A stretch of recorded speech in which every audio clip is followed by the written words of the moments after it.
Praise the lord. దేవునికి మహిమ కలుగును గాక. పిల్లరా, ప్రభు రక్షకుడైన యేసుక్రీస్తు శుభనామంలో మరొకసారి యూట్యూబ్ ద్వారా దేవుని మాటలు అందించడానికి మీకు సంతోషిస్తూ ఉన్నాను. చాలా మంది న్యూ కవెనెంట్ మినిస్ట్రీ ద్వారా అందిస్తున్న ఈ మాటలను చాలా మంది వింటూ ఉన్నారు. చాలా సంతోషం, ధన్యవాదాలు.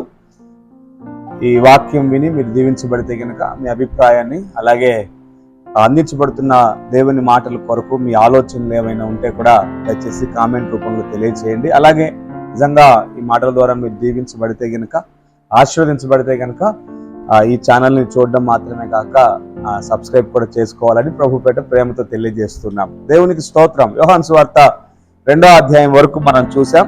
యోహాను సువార్త 3వ అధ్యాయంలో నుంచి కొన్ని మాటలు మీతో పంచుకోవాలని ఆశపడుతున్నా. మనందరికీ బాగా విదితమైన అధ్యాయమే ఇది, యోహాను సువార్త 3వ అధ్యాయం. ఈ అధ్యాయంలో 2 ప్రాముఖ్యమైన విషయాలు యావత్ క్రైస్తవ ప్రపంచానికి బాగా సుపరిచితమైనవి. ఈ 2 మాటలు క్రైస్తవ సంఘాలకు బాగా తెలుసు. క్రైస్తవ ప్రియబిడ్డలందరికీ కూడా, ప్రభునందు విశ్వాసం ఉంచిన ప్రతి దేవుని పిల్లలందరికీ కూడా ఈ మాటలు తెలుసు. ఒకటి నీటి మూలంగాను ఆత్మ మూలంగాను జన్మించితే తప్ప దేవుని రాజ్యంలో ప్రవేశించలేడనే ఆ మాట ఒకటి. అలాగే రెండవది కూడా యోహాను సువార్త 3వ అధ్యాయం 16వ వచనం, దేవుడు లోకమును ఎంతో ప్రేమించును కాగా తన అద్వితీయ కుమారునిగా పుట్టిన వాని యందు విశ్వాసముంచు ప్రతివాడు నశింపక నిత్య జీవం పొందినట్లుగా ఆయనను అనుగ్రహించను అనే ఈ 2 మాటలు యోహాను సువార్త 3వ అధ్యాయం 16వ వచనం ప్రతి చిన్న పిల్లవాడు, సండే స్కూల్కి వెళ్ళే చాలా మంది పిల్లలు కూడా కంఠాపాఠంగా ఈ వాక్యాన్ని చెప్తూ ఉంటారు. యోహాను సువార్త అంతా కూడా మనం చెప్పుకున్నట్లుగా దేవుని కుమారుడైన యేసుక్రీస్తుని గురించి రాయబడింది. నిజమే పిల్లరా, ప్రభు అయిన యేసుక్రీస్తుని గురించిన స్పష్టమైన ఒక నిర్దిష్టమైన ఒక అవగాహన, దృఢమైన, ఎటువంటి సంకుచితము లేని, ఎటువంటి మరో ఆలోచన, ద్వంద్వ ఆలోచన ఏది లేకుండా ప్రభు అయిన యేసుక్రీస్తుని గుర్చిన, ఆయన దైవత్వాన్ని గుర్చిన ఒక స్పష్టమైన నిర్ధారణతో కూడిన, నిశ్చయతతో కూడిన ఒక గొప్ప విశ్వాసం క్రైస్తవ ప్రపంచంలో ప్రతి దేవుని బిడ్డకు ఉండాలి. ప్రైజ్ ది లార్డ్, హల్లెలూయా. ప్రభు అయిన యేసుక్రీస్తును విశ్వసించడానికి గల కారణం, యేసుక్రీస్తు యొక్క దైవత్వానికి కావలసిన, యేసుక్రీస్తు దైవత్వంలో ఉన్న అనేకమైన ప్రాముఖ్యమైన విషయాలను గుర్చిన ఒక గొప్ప విశ్వాసం. ఇవన్నిటి విషయమై మనము చాలా స్పష్టమైన ఒక అవగాహన, లేకపోతే స్పష్టమైన ప్రత్యక్షతను కలిగి ఉండాలి. యోహాను సువార్త అంతా కూడా దేవుని కుమారుడైన యేసుక్రీస్తుని గుర్చిన చాలా స్పష్టమైన వివరణ అంతా కూడా యేసు ప్రభు శిష్యుడైన యోహాను రాస్తూ ఉన్నాడు. ప్రియమైన దేవుని ప్రజలారా, లేకపోతే దేవుని బిడ్డలారా, ఈ యోహాను సువార్త 3వ అధ్యాయం మనం చదివితే గనుక, యోహాను సువార్త 3వ అధ్యాయంలో మనకు దేవుని కుమారుడైన యేసుక్రీస్తును విశ్వసించడాన్ని గూర్చి మరలా యోహాను ఈ అధ్యాయంలో రాస్తాడు. మూడు ఈ యోహాను సువార్త 3వ అధ్యాయం మనం గమనిస్తే దైవ కుమారుడైన యేసుక్రీస్తుని విశ్వసించాలి. విశ్వాసం ఉంచడమే నిత్య జీవం, విశ్వసించడమే నిత్య జీవం. నిత్య జీవం కలగాలి అని అంటే మనుషుడు విశ్వాసం ఉంచాలి. దేవుని కుమారుడైన యేసుక్రీస్తునందు విశ్వాసం ఉంచాలి. దేవుని కుమారుడైన యేసుక్రీస్తు, ప్రభు అయిన యేసుక్రీస్తు, నజరేయుడైన యేసుక్రీస్తునందు విశ్వాసం ఉంచడానికి ఈ 3 కారణాలు చెప్తున్నాడు. ఈ 3 కారణాలు ఈ అధ్యాయంలో చెప్తూ ఉన్నాడు. దేవుని ప్రజలారా, జాగ్రత్తగా ఈ 3 కారణాలను మీతో పంచుకొని నేను ఈ అధ్యాయాన్ని ముగించాలని ఆశపడుతూ ఉన్నా. ఈ అధ్యాయంలో మనం 3 భాగాలుగా మనం విభజించుకోవచ్చు. చాలా మంది చాలా రకాలుగా ప్రతి అధ్యాయాన్ని వచనాల వెంబడి, లేకపోతే అంశాల వెంబడి విభజిస్తూ ఉంటారు. A birth from above, a saviour from above, a witness from above అని 3 భాగాలుగా ఈ అధ్యాయాన్ని వివరించుకోవచ్చు. అయితే నేను ప్రత్యేకంగా పరలోకం నుంచి అనుగ్రహించబడిన మన రక్షకుడైన యేసుక్రీస్తు, దైవ కుమారుడైన యేసుక్రీస్తుని విశ్వసించడానికి 3 ప్రాముఖ్యమైన కారణాలు చెప్తున్నాను. ఒకటి, యేసు ప్రభువును విశ్వసించడానికి గల ప్రధానమైన కారణాల్లో మొట్టమొదటి ఏంటంటే ఆయన పరలోకంలో నుంచి పంపబడ్డాడు. దేవునికి మహిమ కలుగును గాక. 3వ అధ్యాయం 13వ వచనంలో అక్కడ అంటాడు కదా, మరియు పరలోకం నుండి దిగి వచ్చిన వాడే, అనగా పరలోకంలో ఉండి మనుష్య కుమారుడే తప్ప పరలోకమునకు ఎక్కిపోయిన వాడు ఎవడూ లేడు. ఇక్కడ దేవుని సంగతులను గురించి యోహాను రాస్తూ ఉన్నాడు. దేవుని సంగతులు, భూ సంబంధమైన సంగతులు, అని ఇక్కడ ఈ అధ్యాయంలో మనం చూడవచ్చు. భూ సంబంధమైన సంగతులను ఇక్కడ నికోదేముతో యేసు ప్రభు సంభాషణ చేసినప్పుడు, ఒకడు కొత్తగా జన్మించితే దేవుని రాజ్యంలో ప్రవేశిస్తాడని నికోదేముతో అన్నప్పుడు ఆ బోధకుడైన నికోదేము గారు ఆశ్చర్యపోతాడు. మరలా తల్లి గర్భంలో ఉండి వృద్ధాప్యంలో నేను ఎలాగూ జన్మిస్తాను అని అన్నప్పుడు, నువ్వు ఒక బోధకుడు అయ్యండి సంగతిని ఎరుగవా అని అంటూ, నేను భూ సంబంధమైన సంగతుల గురించి చెప్పట్లేను, నేను పరలోక సంబంధమైన సంగతులను గురించి చెప్తున్నా అని 12వ వచనంలో, భూ సంబంధమైన సంగతులు నేను మీతో చెప్తే మీరు నమ్ముకున్నప్పుడు పరలోక సంబంధమైన సంగతులు మీతో చెప్పిన ఎడల ఎలాగూ నమ్ముదురు అని అంటాడు. సో భూ సంబంధమైన జన్మ వేరు, పరలోక సంబంధమైన జన్మ వేరు. అందుకనే ఈ అధ్యాయంలో యేసు ప్రభు ఈ మాటలు చాలా పర్యాయాలు చెప్పాడు కదా. 31వ వచనంలో కూడా, పైనుండి వచ్చేవాడు అందరికి పైనున్నవాడు, భూమి నుండి వచ్చేవాడు భూ సంబంధమైన సంగతులను గురించి మాట్లాడు, పరలోకం నుండి వచ్చేవాడు అందరికా పైగా ఉన్నవాడు అని అంటాడు. దేవునికి మహిమ కలుగును గాక.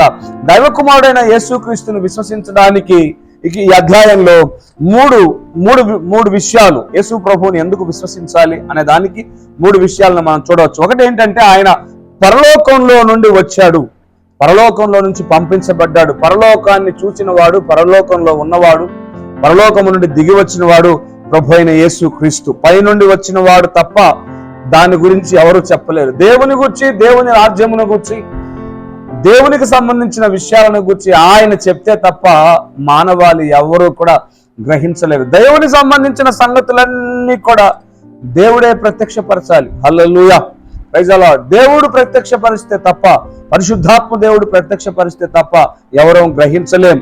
అందుకనే ఇక్కడ కూడా యేసు ప్రభు తాను ఈ భూమి మీదకి వచ్చినప్పుడు పరలోక సంబంధమైన సంగతులను చెప్పాడు. ఇక్కడ యేసు ప్రభు చెప్తున్న సాక్ష్యము, అలాగే యోహాను చెప్తున్న సాక్ష్యం కూడా ఈ అధ్యాయంలో కనబడతాయి. యేసు ప్రభు ఏమంటున్నాడంటే, ఇక్కడ నేను కన్నవాటిని గూర్చి, విన్నవాటిని గూర్చి, ఎరిగిన సంగతులను గురించి సాక్ష్యం ఇస్తున్నాను అని అంటున్నాడు. 32వ వచనం చూడండి ఒకసారి.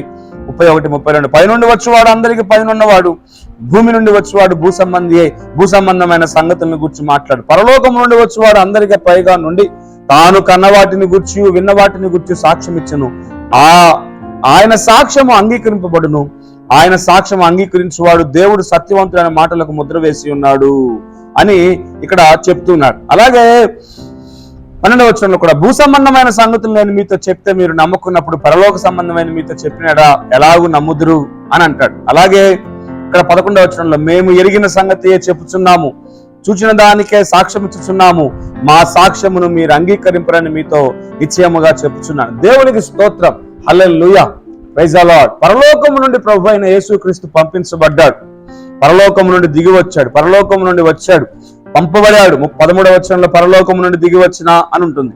31వ వచనంలో పరలోకము నుండి వచ్చిన వాడు, పైనుండి వచ్చిన వాడు అని ఉంటుంది.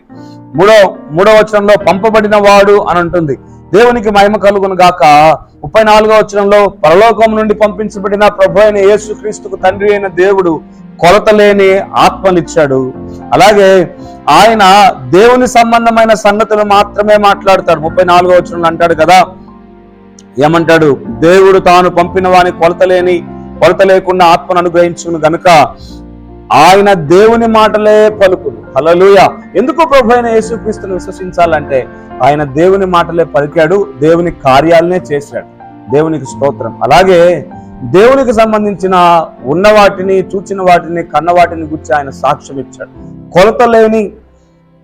కొలత లేని పరిశుద్ధాత్మ యొక్క శక్తితో ప్రభు అయిన యేసుక్రీస్తు నింపబడి పరలోక సంబంధమైన సంగతులను గురించి సాక్ష్యం ఇస్తున్నాడు గనుక ఆయన యందు మనం విశ్వాసం ఉంచాలి. దేవునికి మహిమ కలుగును గాక. పరలోక సంబంధమైన సంగతులు వేరు, భూ సంబంధమైన సంగతులు వేరు. దేవునికి మహిమ కలుగును గాక. అందుకనే పరలోక సంబంధమైన సంగతులు మనకు చెప్పాలంటే పరలోకము నుండి దిగి వచ్చిన వాడు తప్ప ఎవరు చెప్పలేరు. ఎందుకంటే పరలోకంలో, దేవుని రాజ్యంలో దేవుని గూర్చి ఏవి ఉన్నాయో, ఏవి ఆయన కన్నులారా చూశాడో, ఏవి ఆయనకు తెలుసు, అవన్నీ ఆయన చూచి, అవన్నీ ఆయన విని, అవన్నీ ఆయన ఎరిగి మనకు సాక్ష్యం ఇస్తున్నాడు. అందుకనే ఆయన యందు విశ్వాసం ఉంచాలి. 36వ వచనం అంటున్నాడు, ఆ కుమారుని యందు విశ్వాసం ఉంచువాడే నిత్య జీవము గలవాడు, కుమారునికి విధేయుని కానివాడు జీవము చూడడు, కానీ దేవుని ఉగ్రత వాని మీద నిలిచి ఉండను. దేవునికి స్తోత్రం. మొదటి కారణం, దేవుని వద్ద నుంచి పంపించబడిన వాడు ప్రభు అయిన యేసుక్రీస్తు గనుక పరలోకంలో ఉన్న వాటిని, ఆయన చూచిన వాటిని, ఎరిగిన వాటిని గురించి సాక్ష్యం ఇచ్చాడు. ఆయన దేవుని చేత పంపించబడ్డాడు, కొరత లేని ఆత్మతో నింపబడ్డాడు గనక దేవుని మాటలే మాట్లాడాడు, దేవుని కార్యాలే చేశాడు. హల్లెలూయా. నికోదేమంటాడు కదా, దేవుడు తోడై ఉంటే తప్ప నువ్వు చేర్చున్న కార్యాలు ఎవడు చేయడు అని సాక్ష్యం ఇస్తాడు. అందుకనే పిల్లారా, దేవుని మాటలు ప్రభు అయిన యేసుక్రీస్తు పలికాడు, అలాగే దేవుని కార్యాలను ప్రభు అయిన యేసుక్రీస్తు చేశాడు. దేవునికి స్తోత్రం. దేవునికి సంబంధించిన సంగతులు ఆయన బయలుపరిచాడు, ప్రత్యక్షపరిచాడు, మాట్లాడాడు గనుక ఆయన సాక్ష్యం సత్యము గనుక, ఆయన సాక్ష్యం మనం అంగీకరించాలి గనుక తప్పక ప్రభు అయిన యేసుక్రీస్తునందు విశ్వాసం ఉంచాలి. మొదటి కారణం. రెండో కారణం, ఇక్కడ యేసు ప్రభువుని విశ్వసించడానికి గల రెండో కారణం చెప్తున్నాడు.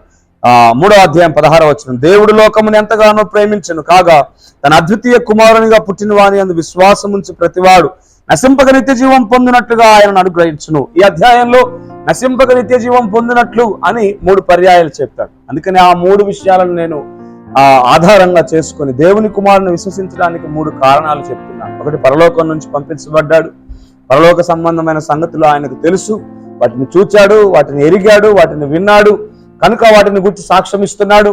ఆయన కొలత లేని ఆత్మతో నింపబడ్డాడు కనుక దేవుని మాటలే మాట్లాడాడు, దేవుని కార్యాలే చేశాడు. అందుకనే ప్రభు అయిన యేసుక్రీస్తునందు విశ్వాసం ఉంటారు. రెండవది కూడా ఏంటిది అనంటే, దేవుడు తన కుమారుణ్ణి మన కొరకు పంపించాడు. Praise the lord. హల్లెలూయా. పరలోకము నుండి దిగి వచ్చిన ఆయన ఎలాగో దిగి వచ్చాడు అనంటే అద్వితీయ కుమారునిగా పుట్టాడు. Praise the lord. హల్లెలూయా. 3వ అధ్యాయం 16వ వచనం, దేవుడు లోకమును ఎంతగానో ప్రేమించును కాగా ఆయన తన అద్వితీయ కుమారునిగా పుట్టిన వాని యందు విశ్వాసం ఉంచువాడు. ప్రభు అయిన యేసుక్రీస్తు అద్వితీయమైన కుమారుడిగా ఈ భూమి మీద జన్మించాడు. దేవుడు ఆయన ప్రేమను మన పట్ల వ్యక్తపరుస్తున్నాడు. అందుకని ఇక్కడ అంటున్నాడు, లోకము తన కుమారుని ద్వారా రక్షణ పొందుటకే కానీ లోకమునకు తీర్పు తీర్చుటకు దేవుడు ఆయన లోకములోకి పంపలేదు.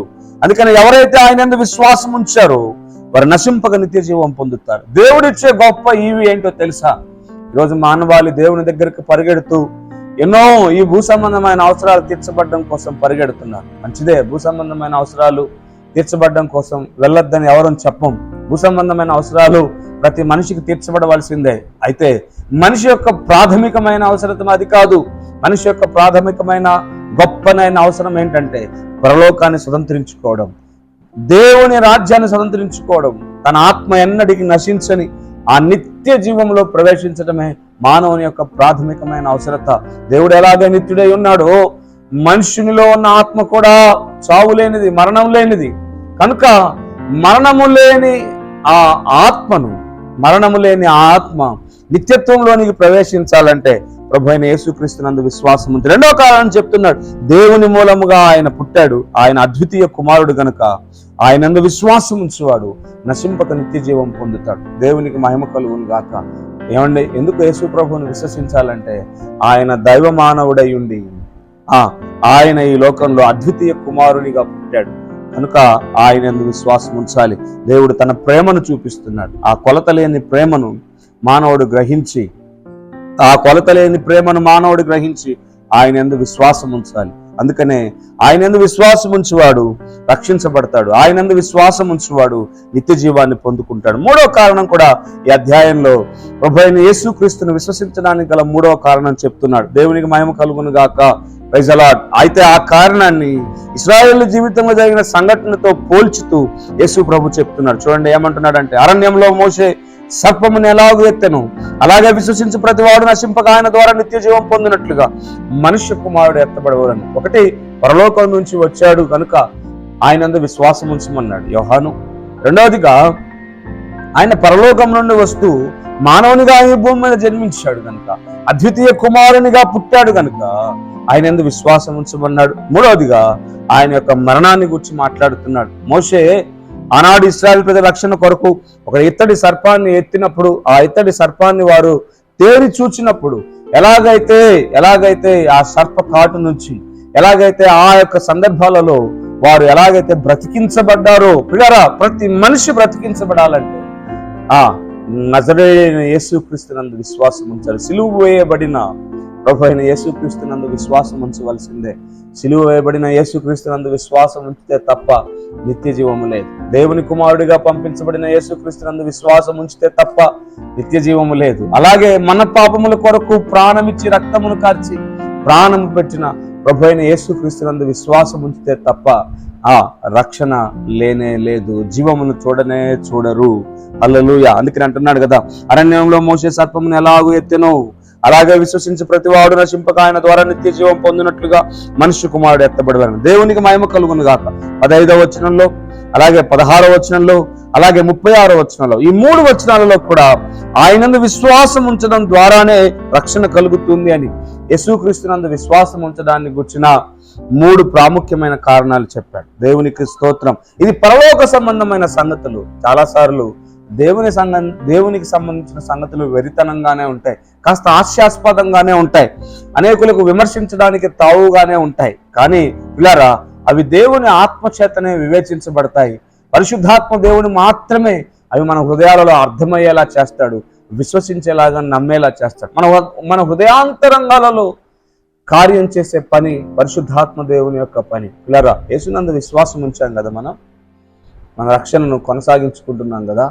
దేని కొరకు మన ప్రభు అయిన యేసుక్రీస్తునందు విశ్వాసం ఉంచాం అని మన రక్షణ విషయమే గొప్ప నిశ్చయిత గలవారమై ఉండాలి. అలాగే ఒకవేళ రక్షించబడిన వారు ఉంటే కనుక ఎందుకు యేసునందు విశ్వాసం ఉంచాలి అనే ఆ కారణాన్ని గుర్చిన ఆ ప్రత్యేకమైన విషయాలను కూడా ఇక్కడ యోహాను గ్రంథస్థం చేస్తున్నాడు. విశ్వసించిన మనం మన ప్రభు దైవ కుమారుడని, దేవుని వద్ద నుంచి పంపించబడ్డాడని, దేవుని సంగతులే మాట్లాడాడని, దేవుని కార్యాలే చేశాడని, ఉన్న వాటిని గుర్చి, కన్న వాటిని గుర్చి, విన్న వాటిని గుర్చి, ఎరిగిన వాటిని గుర్చి ఆయన సాక్ష్యం ఇచ్చాడని, ఆయన సాక్ష్యము సత్యమని మనం గ్రహించాలి. దేవునికి మహిమ కలుగును గాక. హల్లెలూయా. అందుకనే ఇక్కడ దేవుని కుమారుని యందు విశ్వాసం ఉంచడం ద్వారా ఎలాగైతే ఒక మనిషి రక్షించబడతాడో అలాగే మరొక కారణం చెప్తున్నాడు కదా, మరొక విషయం చెప్తున్నాడు, ఒకటి క్రొత్తగా జన్మించాలి. అవును, భూ సంబంధమైన జన్మ ఎలాంటిదో పరలోక సంబంధమైన జన్మ కూడా అలాగే. నీటి మూలంగా, ఆత్మ మూలంగా దేవుని ఆత్మ మన అంతరంగాల్లోకి వచ్చి పనిచేయడం ద్వారా, అలాగే బాప్తిస్మపు అనుభవం ద్వారా మనం కొత్తగా జన్మించాలి. చాలా మంది క్రైస్తవ సంఘాలలో యేసు ప్రభు దేవుడిని నమ్మి ఇంకా బాప్తిస్మం పొందని పరిస్థితిలో ఉంటారు. పిల్లారా, బాప్తిస్మపు అనుభవాన్ని గురించి ఎప్పుడు వాయిదా వేయకూడదు, ఎప్పుడు నిర్లక్ష్యం చేయకూడదు. దేవునికి మహిమ కలుగును గాక. బాప్తిస్మపు అనుభవం చాలా ప్రాముఖ్యమైనది, అది ఎంతో ముఖ్యమైనది. తద్వారా మనం దేవుని రాజ్యంలో ప్రవేశిస్తాం. అందుకని యోహాను సువార్త ఈ 3వ అధ్యాయంలో ప్రభు అయిన యేసుక్రీస్తునందు విశ్వాసం ఉంచి నిత్య జీవాన్ని పొందాలి. యేసునందు ఒకవేళ విశ్వాసం ఉంచకుండా ఆయన తృణీకరిస్తే గనుక జీవము చూడం, దేవుని ఉగ్రత మన మీద ఉంటుంది, తీర్పు తీర్చబడతాం, తీర్పులోనికి తీర్పు తీర్చబడుతుంది. పిల్లారా, అక్కడ తీర్పు తీర్చబడుతుంది, నశించిపోతాం, దేవుని ఉగ్రత మన మీదకు వస్తుంది, జీవమును చూడము. విశ్వసించకపోతే అంత నష్టం కలుగుతుంది. 18వ వచనంలో తీర్పు తీర్చబడిన అంటుంది, 16వ వచనం నశించిపోతున్నాం అంటున్నాడు, 36వ వచనంలో దేవుని ఉగ్రత వాని మీద నిలిచి ఉంటుంది అని అంటాడు, అలాగే 36వ వచనంలో వాడు జీవము చూడడు అని అంటాడు. కాబట్టి పిల్లారా, దేవుని కుమారుని యందు విశ్వాసం ఉంచి మనం జీవాన్ని అనుభవిద్దాం. ప్రభు అయిన యేసుక్రీస్తునందు విశ్వాసం ఉంచడం ద్వారా రక్షణ పొందుదాం, జీవంలోనికి, నిత్య జీవంలోనికి ప్రవేశిద్దాం. దేవుడి అతి కృప మనందరికీ అనుగ్రహించును గాక. దేవుడు మీ హృదయాలలో ప్రభు అయిన యేసుక్రీస్తుని గూర్చిన స్పష్టమైన ప్రత్యక్షత, దర్శనం, అలాగే ఎన్నటికు చెరిగిపోని ఆ ప్రత్యేకమైన దర్శనం మీ హృదయాలలో ఉంచి ఈ విశ్వాసాన్ని స్థిరపరచును గాక. తన అభిషేకంతో మిమ్మల్ని నింపును గాక. ఆమేన్. Praise the lord.